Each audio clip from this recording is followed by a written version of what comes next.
mean, it's been over for a long time, but I had to wait for the star of the show to get into the studio. She's back, and she picked... What a game to pick to come back and do the post-game show, right? What a game. She's the NFL chick, Syreeta Hubbard. I'm Glenn Clark. Yes. We are in the live casino hotel studio of Press Box. It is the Project Game Day post-game show after the Ravens demolish the Bengals by whatever the F score it ends up being. Who knows? Who cares? This game was over when it started. 3 minutes into the first quarter, Yeah, right? when it started. Yeah, correct. Yeah. Right about then. Yeah. Rita, there's nothing to complain about, which is sort of what makes post-game shows kind of boring. Like, we're way better when we have stuff to complain about. But you haven't been able to complain for 5 weeks now. It's been a while. It's been a minute. It's been a minute. I would have loved to have been a fly on the wall when you were here last week. But you know what? The momentum has continued, and that really is all you can ask for, because a lot of people would have said that this is potentially a trap game, even with the which fact I thought that was silly. it is silly. That was even silly. with Ryan Finley. Honestly, if Andy Dalton had played today, maybe I'd Yeah, I mean, if Andy Dalton and AJ A.J. Green had played, right, yeah. But even with Andy Dalton knows this team, right? Like, and obviously he doesn't know Lamar Jackson, but he knows this Ravens defense, and he knows how to play this team. And so maybe I would have debated with you, but I'm not debating with anybody that thinks that a Bengals team with a rookie quarterback is going to be... Yes, Ryan Finley was never competing with the Ravens today. Never. And the other thing, too, to keep in mind is, like, there's so little that's actually worthy of discussing about this football game, other than it was fun, and we're, like, everybody enjoyed watching Lamar's touchdown run. And, like, it was and great. We're going to see that highlight for probably the next week. And God bless. I mean, we should do that. What's stunning to me is that there are still... If you're the Bengals, right, you've got nothing to lose today. You don't. The only thing that's ever actually worked against Lamar Jackson is what the Chargers did in the postseason last year. Yes. And putting 7 defensive backs on the field. Everybody's read the piece for the 538.com this week from Michael Salfino, where he wrote about the fact that since that worked so well, teams have attempted to do it for all of 4 snaps this season. Do we really need to go there? Do we really need to break that down? There's so many layers of happened last year. Well, sure, there's plenty of that. And I have no idea.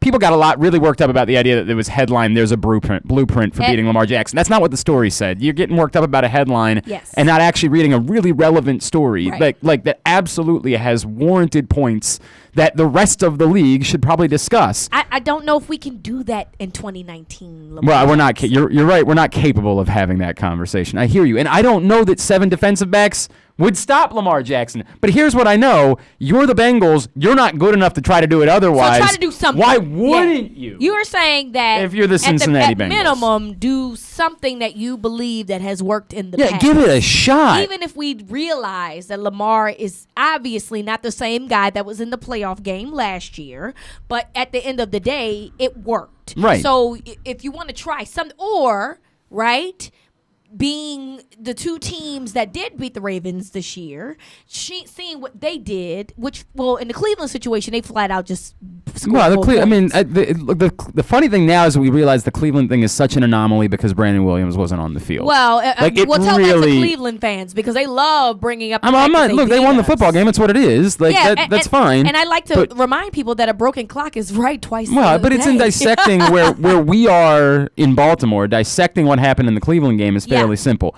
It was a vastly different football game because not only was Brandon Williams not on the field, but the Ravens hadn't made the changes at inside linebacker yet that they ended up making afterwards. Yes. This is a vastly different football game. And I'm not saying that doesn't mean that at some point LJ Fort or Josh Bynes might not be exposed, or I'm not saying that. Yes, but what you are saying is that Ricard was in place of Brandon Williams. It's just not, you're not the same team against the run. Right. A guy that is essentially supposed to be a linebacker is playing defensive tackle is not going to be effective. Correct. So I get that. When I say, I'm not saying that every team, although there's starting to be an argument, at some point it really is starting to get silly that this many teams are lining up and letting Lamar Jackson expose them and not at least trying. I don't know. The thing that worked. I don't know, Glenn. I don't know. I say that because I think that New England realized that he could do both, and they were still unable to stop him. I don't know how but you this is the game point. plan against a guy that has gotten better in passing. I completely agree with what you're saying, but it's silly to not try the one thing that worked. You're right. Like it is, we have to be willing to look at each other in the eye and say, there's no guarantee that if a team did it, it would work again. There's no guarantee of that. But what they're doing sure as F ain't. You're right. So the thing that did work versus every other of these teams that's lining up and trying something that's not working, if I'm an opponent at some point, I'm thinking to myself, it is tough to go to your linebackers and say, you ain't playing today. Like, that's a tough thing to do. And I get that argument that was made in that 538 story that one of the reasons why it hasn't happened because it's a really difficult thing to do go to your it's very hard. Do you have that many guys that are capable to play? Correct. There's a lot of teams that don't have 7 defensive backs they want to put on the field. Exactly. Now, some teams have 5 or 6. They might have a dime, a nickel and dime and package. might have a linebacker that can function as a safety. Yes. They might have some sort of scenario like that where it would work. But I also get that it's difficult to go to a group of players and say, hey, this week we're kind of throwing you out of the game plan. Like, you're not going to be a part of it, despite the fact that you might be among our best players. It's just that right now it appears as though the biggest factor that's missing is speed. And that's the part of this that makes it so that I'm confused why teams wouldn't try it. That they wouldn't at least say, when you're watching Lamar Jackson juke linebackers down the field, I get that not every defensive back is a good tackler. I mean, he out there juking some of those as well. Correct. So some of those as well. I'd actually be interested to see another team do this now. I'd actually be interested because I do want to know if things are different because now there's different personnel. Right. There's somebody different calling the plays. Different play calling. Right. And so I'd actually be interested to see if possibly that theory hangs on this team in 2019. I have no idea. I'd love to see it.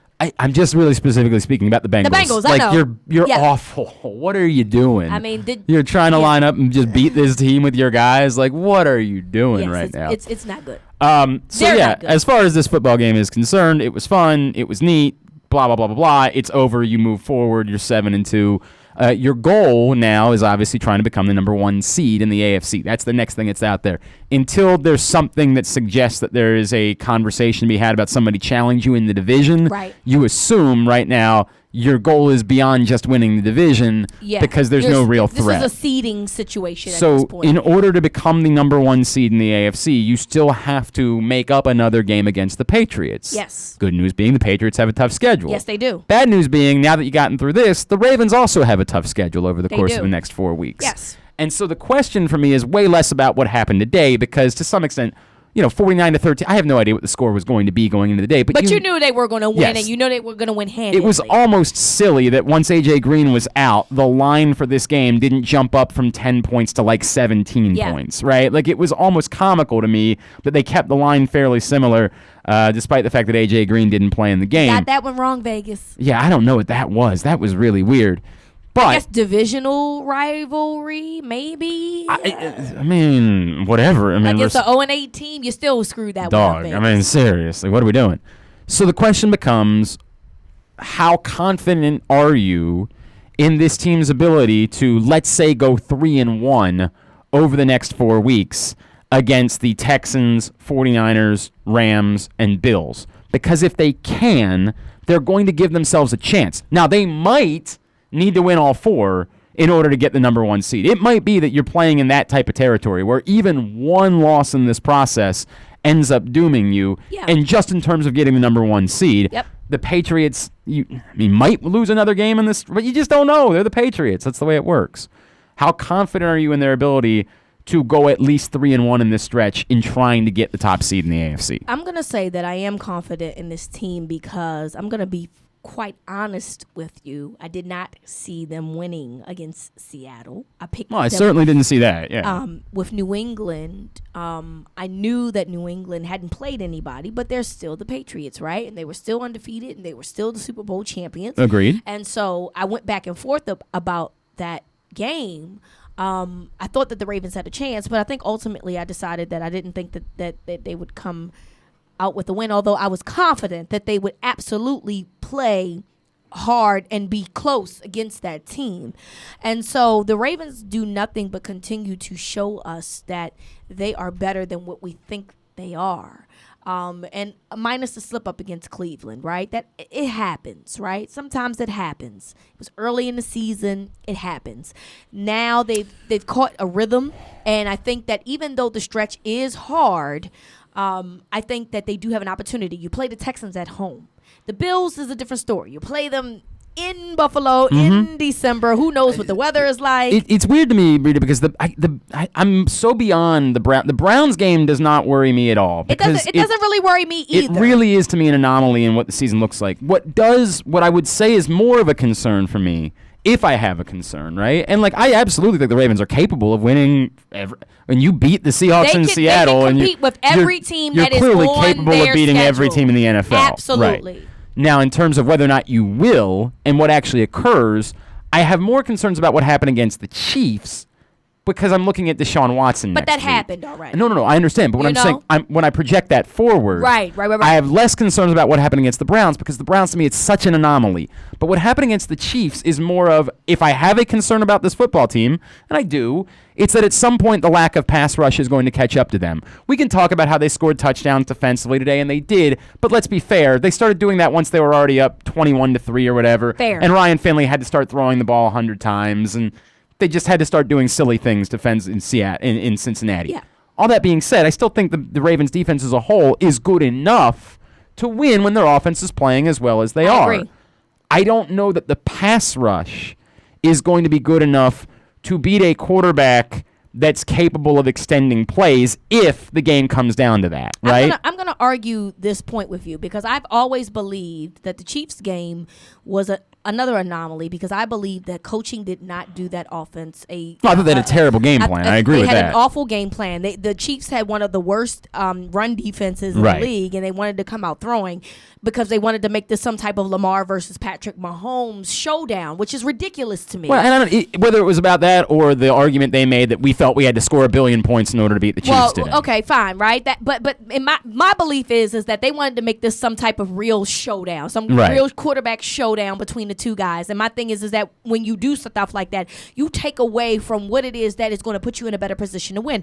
I truly believe that if the Ravens committed to the run a little bit better, we have a different conversation. There's a different outcome. I would certainly say they have a better chance of beating the Chiefs. They have a better chance of beating the Chiefs because obviously they put that offense on the sidelines, similar to what they did to the Patriots last week. When they're at their best, it's what they do. Correct. And now the Chiefs are playing behind. So I personally believe that the Chiefs did not beat the Ravens. I believe that the Ravens' game plan was very poor in that football game, which allowed them to lose. Because again, they only lost by 5, and they probably should have lost by 3 had they kicked a couple extra points. So a couple things I would say to that though, Rita, is I think that it conspired, but I think the real story that day is that it was Pat Mahomes, right? I am on the other side of this, Glenn. I believe that if they committed to the run, they win that football. I am dead. I say this on a regular basis. Right. I believe that. I know Patrick Mahomes is a great player. Patrick Mahomes has also showed that he is beatable. So of course he's beatable, right? Nobody's arguing that. I personally believe that if a team tells you that we are not good against the run, you expose that weakness. And the Ravens, for whatever reason, that week chose to do the opposite. Right, and that, to me, is a big factor why they lost. I agree that they made a huge mistake that day, that it was almost dereliction of duty what they attempted to do that day, right? I agree on that. But you're saying this is Mahomes, and for me, I'm saying the Ravens gave that up. What I'm saying is there has to be a conspiracy. Even when you do that, there has to be a conspiracy because the quarterback still has to go be Pat Mahomes that day in order to do it. Yes. The point being that in order for that to occur, Patrick Mahomes had to be Patrick Mahomes. Right. He had to be elusive. He had to be super capable. He had to make plays that very few other people are capable of making on the face of the planet. Deshaun Watson might not be Patrick Mahomes, but he's still good. He's really good. Yes. And he's closer to that caliber of football player that a week from now, it's totally possible, Rita, that what you're talking about, the Ravens come out, play their brand of football, put the Texans behind the 8 ball, and it just doesn't matter at that point.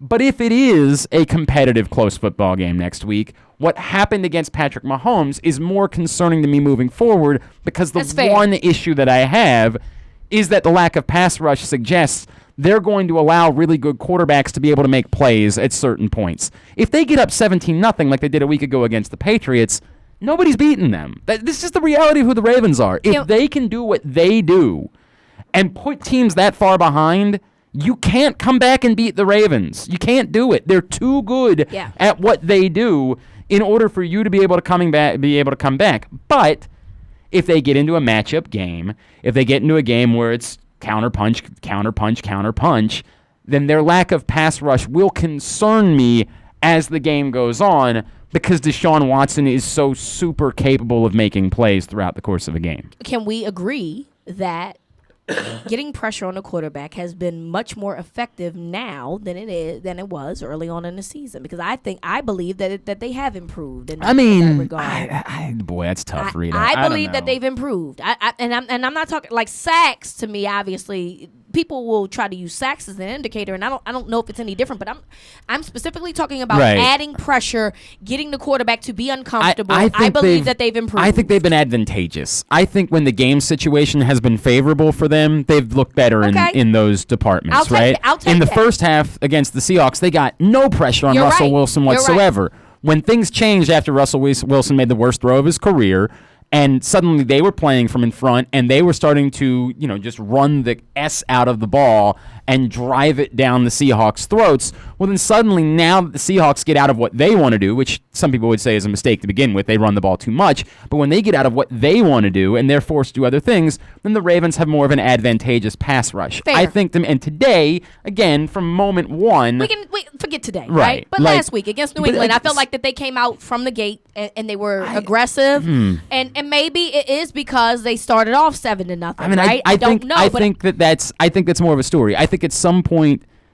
you still see, like in the second quarter today, there were back-to-back drives, one which ended in a pick six the other way, in which the Bengals really enforced their will and were moving the ball methodically down the field. Now, again, it was a 21-3 game at that point, so it wasn't the end of the world, and who cares? I'd argue the second drive was they literally were on the field. I mean, the pick six now makes the defense right. They've been on the field for forever. Right. It's fair. They've been on the field for forever because it was a prolonged drive and then another prolonged drive. I hear everything you're saying.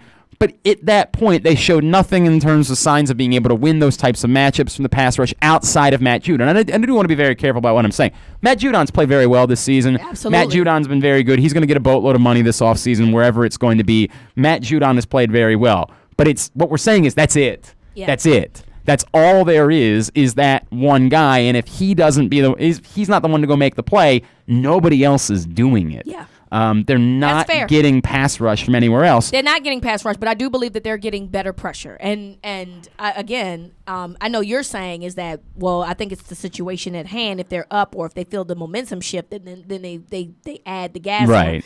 And I just feel like from the week of the Chiefs game to now, I do see that in spots they have become a little bit more consistent in trying to get pressure to the quarterback. And if they can keep that up, and they play the Texans at home, which hopefully that allows the home crowd to get into it and allows them to be pumped up. It puts it in their favor. It might very well be that none of this matters because you just come out and play do the stuff that you do so well. Very true. That it's hopeless. But right? I understand the concern because this is a Texans team that is very good. We know that DeAndre Hopkins obviously is a guy that doesn't really drop passes at all. We know that's their favorite target. And Deshaun Watson obviously is a great quarterback. He's a very good quarterback. Right. I'd say great because a lot of people do have him absolutely in an MVP discussion. Mm-hmm. So I get it. I think it is a concern. But for me, I think when you have an offense, which we are not used to in this town, by the way, that can actually put points on the board, I think that you're always in a position. Oh, I mean, look, again, I don't think there's any of these games that they can't win. I'm not saying that at all. Yeah. It's the question of if they do go win them, what could still concern me? And the only thing at this point that I have is against a really good, really capable playmaker, does the lack of pass rush end up becoming some sort of issue? Yeah. Clearly, everywhere else they're holding their own. It's still a concern. I'm with you in the fact that it is still something we should be watching. But I'm saying that I do believe that that I've seen some better effort from them as the week has gone on, and I can only hope that continues through the rest of the season. Mick says the Texans game is the only one that might be an L. Mick, I don't. The only one. I mean, I think that these are all really tricky games. I mean, I've never been a believer in the Bills. I think they were frauds from the get-go. Did they lose? I have no idea how it finished up. I couldn't tell you. But I'm not a believer in the Bills. So I'll take that. I can't see any scenario in which you lose to the Bills. I just don't think they're that good. I get it. Their defense is good. I understand the whole thing. I feel like the last time that they played the Bills in Buffalo, they weren't supposed to lose that game, and it happened. For me, I am one of those people that believe that it is every given Sunday, and I do think that they have a good defense. Okay, fine. In the world of like this is football and crazy things happen in football, that's fine. I just in a practical world, I don't see a way they lose the Bills game. Fair. The other 3 games, I can see various scenarios in which all 3 of those become tricky. The Rams game is on a Monday night. It's out on the West Coast. Which I'll be there.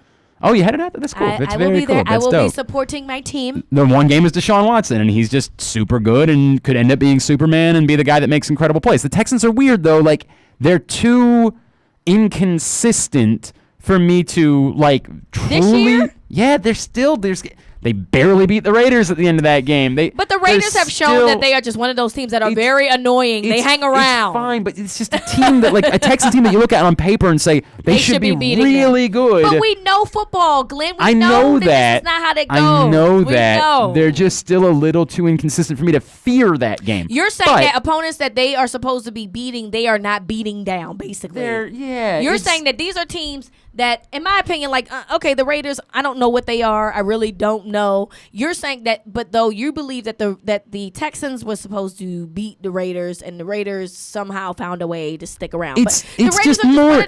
It's to me more like you look at the Texans and you just say it never seems like it's all clicking at the same time. Yeah, at times it looks a little off. And again, losing J.J. Watt has certainly hurt them as well. Absolutely. There's no question about that. No Jadeveon Clowney, so yeah. It's obviously been different for them. I think any of those games are games the Ravens could lose, but obviously if they play the way they're playing, it's hard to imagine them losing to anyone at this point. I mean, they are playing at such a high level that and I do think that they have improved on defense, and obviously in the cornerback position now you got Jimmy Smith back. And I just see that this is a really good team. Again, I do realize that it doesn't matter. I mean, sometimes it's just not your day, and it is what it is. Right. But I think that schematically, when they are smart enough to play against their opponent and use the advantages that they have against their opponent, and I have to say that because I believe sometimes coaching gets in their own way. When they're able to do that, they can compete with anybody in this league. Anybody. And you didn't even mention San Francisco, who they do. And San Francisco defensively is the best of that bunch. Yes, clearly. They're the best Number defensive group out of all that team. And they've certainly looked really good, particularly as they got Emmanuel Sanders. And something crazy happened in Nashville. Just went up. Yeah, right. All right, we are in the live casino hotel studios of Press Box. It's the Project Game Day postgame show. Catch all the action at your neighborhood Glory Days Grill, where they have tons of TVs. Catch every moment of every game. Glory Days Grill, great food, good sports. Some more thoughts from AJ. AJ says, pressure leads to picks. Pressure is more important than sacks. I mean, I think it depends on the quarterback, too. Well, I also think it depends on the situation, right? It depends on the situation and depends on the quarterback. In a situation with Tom Brady, he's a guy that he does not need sacks. Pressure is good enough for him to get rattled.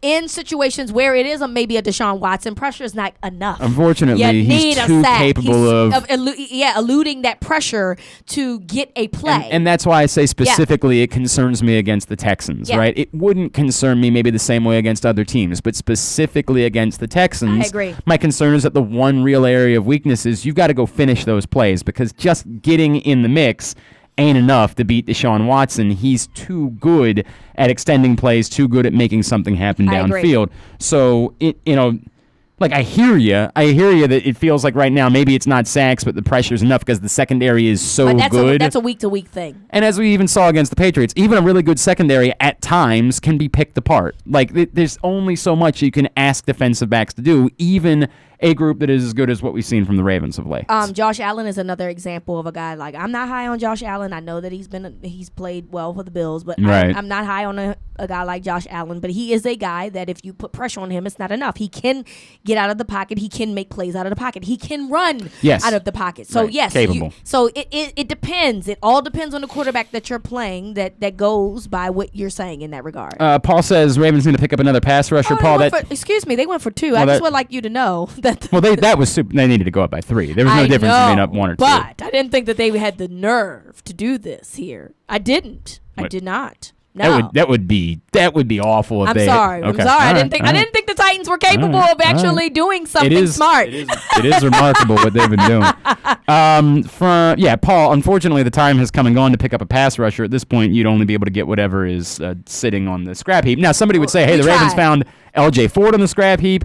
They found Josh Bynes on the scrap heap, and that's worked out really well for them." For now, pass rush is such a commodity that the scrap heap for pass, like if you want to go pluck somebody off the scrap heap, by all means, that's what the Packers did a few weeks ago when they brought in Tim Williams, and they liked it so much that 3 weeks later they said to Tim Williams, au revoir. Clearly the Ravens knew what they were doing when they moved on from you because it just didn't work out. A couple people have brought up, I talked about this at halftime. It is really weird. We have seen so little of Justin Tucker, which is a nice problem to have. Yes. Obviously, you'd like to have it. That people seem to be panicked that he missed an extra point a week ago and put one off and almost missed one today. I am simply not worked up about it. I'm not. And honestly, yes, the extra points. I mean, you were like, "Whoa, what's going on?" But he's still kicking field goals, guys. I mean, has he missed a field goal this year that you can recall, Glenn? Not to my knowledge. Not one. Yeah, no, not this season. Nope. So yes, the extra point was a little shady, and it happens, right? Like sometimes it happens, And I always use the term "pimp slip up" too.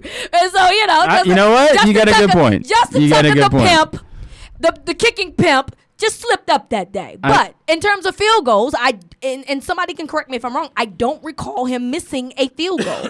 And as long as we're in continuously being in scoring positions, or if it puts us in a position where they lose a game, unfortunately, like last year against the Saints, then okay, that's a conversation. But what conversation are you really having here? Right. Do you see the kicker issue in the National Football League? Right now, things are going so well, Rita. Like, almost anything is what's going to get us worked. We got to find something to be worked up about because things are going so well. Oh, my God. Justin Tucker almost missed the extra point. Well, he did miss one last week, in fairness, and it was weird. Today. I know. I'm talking about today. It's the two things together. From Tony. Tony says,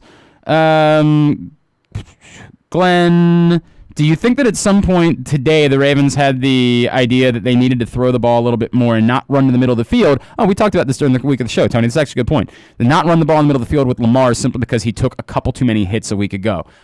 I think the Ravens have made it clear they're not going to fear Lamar taking hits. I think that they've made that very clear. Whatever they believe they need to do in order to win a football game, they're going to do it. And a week ago, they did have Lamar run the ball in the middle of the field far more than we had seen at any point during the course of this season. This season, they had avoided, for the most part, middle-of-the-field types of runs. A week ago, they ran a bunch of them, even into the second half with Lamar Jackson, where he did. There's nothing you can do. When you run the ball in the middle of the field, you're going to take hits. That's simply the way that it goes. Can I argue this too, Glenn? There was a couple of plays last week that I felt like Lamar had a position to run the ball, but that linebackers were actually waiting for him, and he decided to stay in the pocket. So there was an interview that he did with Mike Tirico last week that ran prior to the game, and he said something that resonated with me. He said, I'm doing smart runs. I'm just not running. I'm running smart.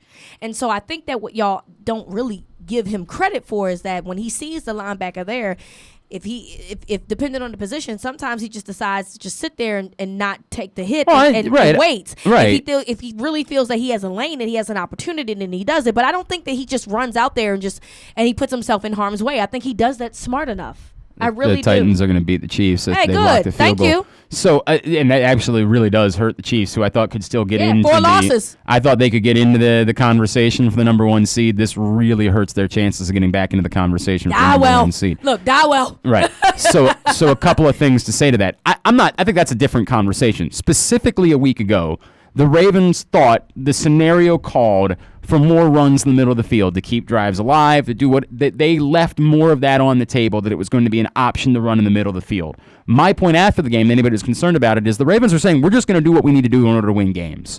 We're not going to live afraid of what might happen. We're going to do what we think we need to do in order to win football games. And against the Patriots, it seemed as though they thought they might need to run the ball to the middle of the field with Lamar Jackson in order to win that game. It worked. He didn't get hurt. Thumbs up. All's well. You move forward. Today, against the Bengals, there was far less of a reason to think that you're going to need to run the ball with Lamar Jackson in the middle of the field in order to be able to win this football game, specifically. Yeah. Today, you could look at it on paper and say, hey, we probably won't need to do quite as much of that. We probably can win this football game without running the ball in the middle of the field and without Lamar taking hits. So let's maybe not do that. Yeah. Let's come out on the first drive, throw the ball downfield to start the game. We should be able to win this game without doing quite as much of that. I think that's the case. But if next week they believe that they need to do more of that, that's what's best for them, is to have a running back as a lead blocker in front in order to go help Lamar get those yards in the middle of the field, I don't think they're going to be afraid to do it. It's not a statement about Lamar. It's not a statement about we read way too much into subtext some of these times. And we don't. They're saying that there are going to be times where we're well suited to have 10 guys on the field that can help the other guy try to go get some yards, and what might happen is that guy ends up getting tackled. What happens to your running back when he runs the ball in the middle of the field? Exactly a valid point. Well, the running back does that every play. Correct. Every time he gets the ball. And gets tackled and takes on contact. It happens. And honestly, I go back and I think about, and I have to compare it because it reminds me, obviously, we know that Michael Vick had a similar NFL career, and yes, he did get hurt, but he only now, correct me if I'm wrong, he got hurt one time, like a major injury. There was the one obviously that happened against the Ravens in the preseason. That's the one, right.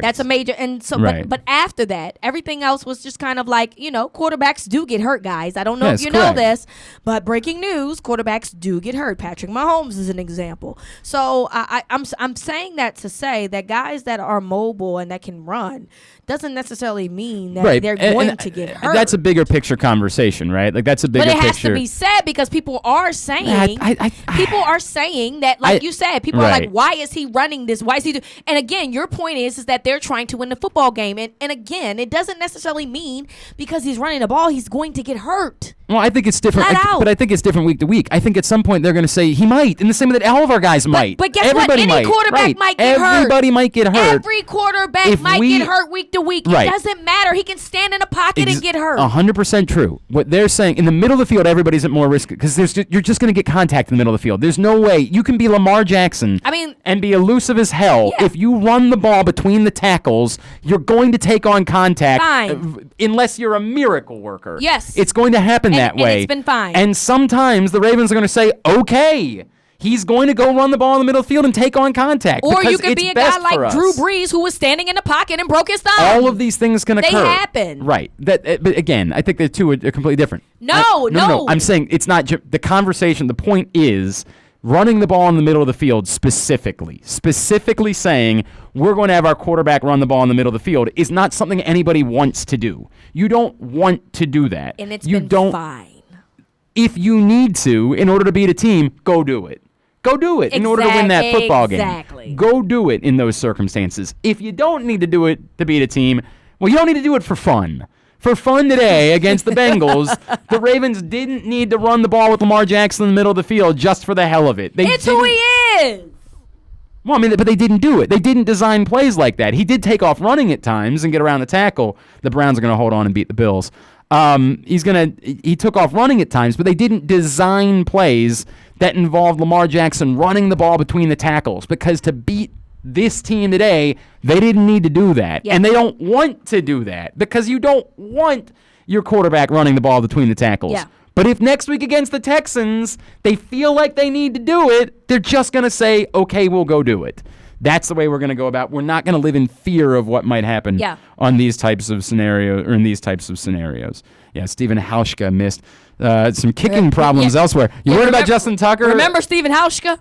I'll never forget that Minnesota game. I will never forget that Minnesota game, and he was out of here the next day. Stephen Hauschka misses Although he for the did Bills. have a great career for the Seahawks. After, won a Super Bowl. Fine. But I ain't going to never forget that Minnesota game. Also, it was field goals at the end in both games. It was a long field goal for the Chiefs that was blocked. They had 2 field goal disasters in the final 2 minutes of that game. And I don't even really understand what happened on the play before. I'll still have to see it again. And then obviously here it was just a miss from Hauschka, so the Browns will win that game. I never thought the Bills were going to be in the conversation of the number 1 seed, but you could say that of the 2 scenarios, it's actually, I don't know if it's better for the Ravens. They're not even in the same. They're not even winning their division. Well, yeah, but they still had the same record coming into today as the Ravens did. Well, I just never believed that it was going to be the case. And obviously they play in a couple of weeks, so obviously they'll have a head-to-head anyway. So that would have probably determined. But I'm with you. I don't think the Bills are as good as advertised. I think that they're in a bad division. I think they've played against teams that are subpar, and they found ways to win. All right. When we come back in, we will, I don't know. This has been a tough one to do because there's just not a whole lot to say about this game as it is. The Ravens won 49-13, and it could have been by far more than that. Absolutely. It was a game that was 49-13 and somehow still not even that close against the Bengals. It's the Project Game Day post-game show. I need 90 seconds. We'll be right back. Hey, this is Stan the Fan. You know we're all hoping for a special season out of our football team. When it comes to dining out casually and affordably, I know a place is special every season. The Costas Inn at 4100 North Point Boulevard. Not only are they known all over for their great steamed crabs and crab cakes, they have a couple specials you want to keep in mind. Monday night is crab cake night. Tuesday night is ribs night. Wednesday night is steak night, partnered with half-price bottles of your favorite wines. And Thursday night is lobster night. So check out the Costas Inn this football season, and you may come back whatever the season. That's the Costas Inn, 4100 North Point Boulevard, 410-477-1975. Need groceries today but don't have time to shop? Order online with same-day pickup or delivery at Wise Markets. Wise to go online. Now that's convenient. This is Stan the Fan for Glen Burnie Transmissions, located right in the heart of Glen Burnie for almost 60 years. If you suspect you're having a transmission problem, GBT can save you hundreds of dollars over taking it to the dealers for a repair. Make an appointment for a free diagnostic and estimate. Call GBT at 855-728-1841. Their mission is simple: to provide excellent service at a reasonable price. Go to their website at gbt-online.com to check out all of the 5-star reviews. Let my friend Mark Schwartzman and his GBT team take the troubles out of transmission troubles. Call them today at 855-728-1841. Respect. It's more than a word. In the U.S. Army, it is one of our core values, earned through selfless service to our nation and making a difference both at home and abroad. On the Army team, respect is earned daily. And now, in addition to earning respect, you may earn up to $40,000 in bonuses if you qualify. To learn more, visit goarmy.com/bonus or call 1-800-USA-ARMY, paid for by the U.S. Army. Catch all of the action at your neighborhood Glory Days Grill, where we have tons of TVs to catch every moment of every game. Enjoy $6.99 burgers on Mondays, $5.99 nachos on Thursdays, and drink specials throughout the season to help you cheer on your favorite teams. Come in today and try something new from our seasonal menu. Glory Days Grill, great food, good sports. All right, the Project Game Day postgame show. Ravens destroy the Bengals today to improve to 7-2 on the season. Glenn Clark, the NFL Chick, Syreeta Hubbard. This is something that I'm going to turn into a conversation at some point this week, Rita. Okay. I'll do a taste of it with you. At some point, the question will be asked by someone, and it will be me if nobody else gets to it first. Do you worry at all about a team peaking too early? It's something that it's a conversation we've had before in this town, right? When this team was playing very well in the middle of the season, that it's not always the team that's playing super well in the beginning of November that ends up being the team that's playing the best in January, with the one exception sort of being the Patriots can kind of be that team whenever they want to. But it's rare that the team that wins the Super Bowl is always, or is even, 90% of the time, the team that's playing the best around Halloween or into early November. Is that really true?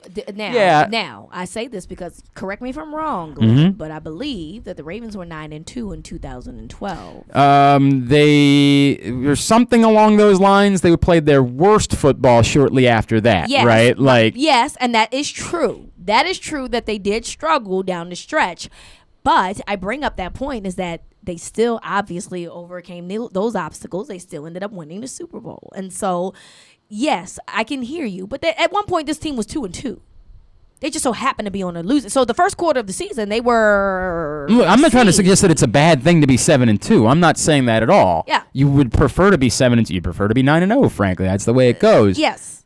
There is something to be said for when you're playing your best football.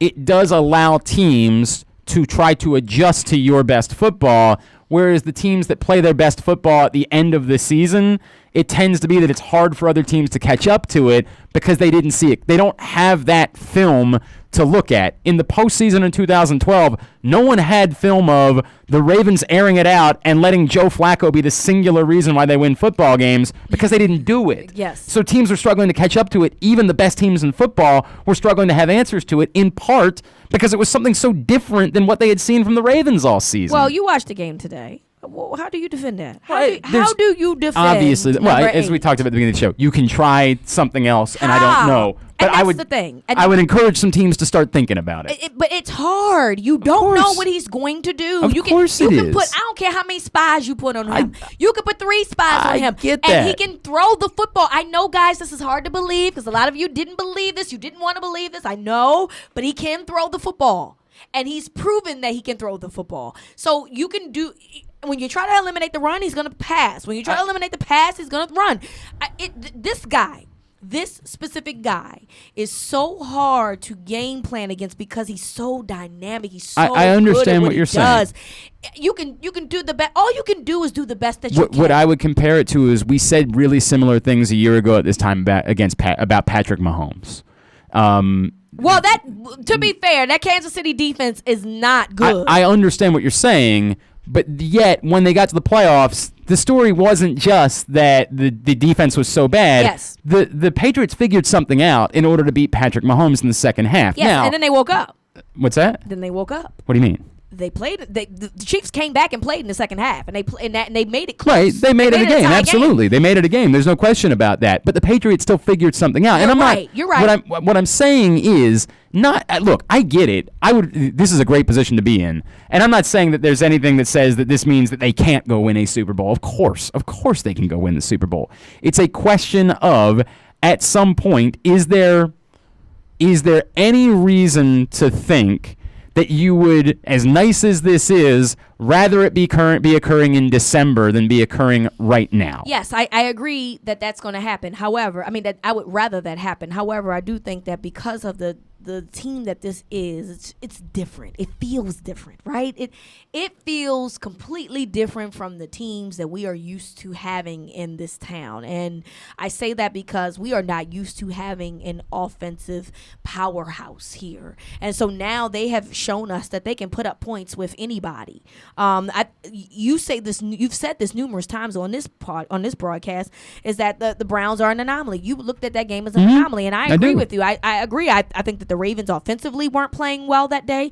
Obviously, the defense didn't play well that day, and I think that when they play them again down the stretch, I believe that the Ravens are a different football team, sparring injury, and so I just think that this is a different feel. Yes, I want them to be going off now, but it doesn't hurt that they're playing good It's football not a bad. right I'm now. not saying this is a The bad second thing. I weekend want to of make that very November. clear. It ain't a bad thing. I know what you're saying. Right. I know what you're saying. You want the momentum to come later as opposed to coming earlier, which I'd argue it came more so towards the middle of the season as opposed to like flat out early, because they struggled a little bit early to kind of get this thing going, and now they got this thing going, and I also believe that the offensive play calling has gotten better as well, and that has put them in better positions. So yeah, I would love for this to be what we see in December. Obviously we don't know what's going to happen, but I just think that right now they're playing so well, and because Lamar's capabilities of just being such a great player puts everybody on their heels, that it's going to keep them essentially in every football game. I'm going to agree with everything that you just said. I do think that there's danger. I think there's an amount of hubris that comes along with because you got to find the bad in something. Well, right? no, but I think it's also we start to get that feeling of there's no way anybody could stop this. Okay, and I don't want to be that. This is still the NFL, Correct. and there's going to be a boatload of coaches going to have a lot of time to try a lot of things. And I'm not saying that doesn't mean that they might still not come up with a solution at some point. It might be that that's the way it plays out. I agree. But I think there's a danger to the hubris of, well, how are you going to stop this? I get it. Right now, it doesn't look like it can be. It doesn't look there's a damn thing you can do to slow this group down. You better have all. a guy that is similar to the guy that these guys practice with in number 8 that can do it. And Seattle was probably one of the closer things with Russell Wilson, but defensively they found a way to kind of get into him. Deshaun Watson, you got Josh Allen, you got coming up. But to me, it appears is that if you want to win these football games, you better better have a guy that can do the things that number 8 can do. All right. We're expecting a more interesting post-game show next week. It's going to be a much it'd be nice if it was. It'd be nice if it's another 49. If they blow them out, then that's even better. High fives all around. Yeah. But we're expecting it to be a little bit more compelling than this week when we basically came in, turned the lights on, and said, let's talk about something else, because there ain't a damn thing to say about this game other than that was cool, that happened, let's do it again. And it's awesome, by the way, because we really didn't talk about Lamar a ton in terms of his play. And obviously, I mean, his play spoke for itself. But the one incompletion was a spiked ball or something like so that. he ended up having another one in the end zone, but that's it. That's it. So that's what they got. So one incompletion was a spike, the other one was the pass in the end zone, and it still. Yeah, he was phenomenal today. He was, and honestly, I don't care. I don't care if they don't have a win. I don't care. Like, don't bring up the fact that the Browns are winless. I don't care. You mean the Bengals, right? I'm sorry. I understand what you're saying. Whatever. They're both losers. It don't matter. Here's what I'll do. I'll give you. This is what I'll say back to that. Like, only because you're right. You still have to go do it, and a lot of people wouldn't. Tough to do I don't disagree with that. It's the bit where we're trying to pretend like they're going to decide who the MVP of the league is today. Like, you guys got to slow down. I get it. We're all excited, and we're getting caught up in the hyperbole of it. I'm on the train. Oh, he's absolutely in that comment. Like, there's no doubt. I'm on the train, Glenn. You could argue after today, considering the Chiefs lost, you can argue that after today, he's going to be the favorite. I'm on the train. Get on this train. Let me see what happens tomorrow. Let me see what happens in the Seattle-San Francisco game. Ooh. If Russ goes off and beats the 49ers, then he'll still probably be the betting favorite. Yeah, that will, and yes, because obviously San Francisco is the only undefeated team left. Correct. So you're right. And Russ with 22 in the touchdowns and 1 interception for the season is making quite the case for that. But it's possible. He's been all right. Thank God he made his one terrible throw against the Ravens. I'll take it. It could be that, however, that by Tuesday, Lamar's the betting favorite to be NFL MVP. Well, his favorites obviously did move up a lot after the Seattle game, of course, and then, of course, after last week. His favorites went from like 100 and something to like 5-2. Yeah, I mean, that's the conversation. It's just that they're not going to end the season today and declare an MVP. Right, they're going to let the season play out through 17 weeks, and then they're going to decide on an MVP at that point. So I get it. We're all excited about what happened today. But as we should be. And we just got to stop getting caught up in the hyperbole. I'm not getting caught. I'm going to continue to get caught up in this hype, and you need to get on this train. I'm excited. All right. At the NFL Chick on Twitter is how you follow her, and you're back with me next Sunday. Next Sunday, yes. Looking forward to that. I am back with you tomorrow morning, 10 a.m. to noon for Glenn Clark Radio. Bradley Bozeman will be in studio with us tomorrow morning. Looking forward to that. We got a lot to do all throughout the course of the week at Glenn Clark Radio on Twitter. Thanks to everybody who makes Project Game Day possible, everybody here at Pressbox, as well as our wonderful sponsors, Costas Inn, Wise Markets, Glen Burnie Transmissions, U.S. Army, and Glory Days Grill. We'll see you next week. This has been the Project Game Day postgame show.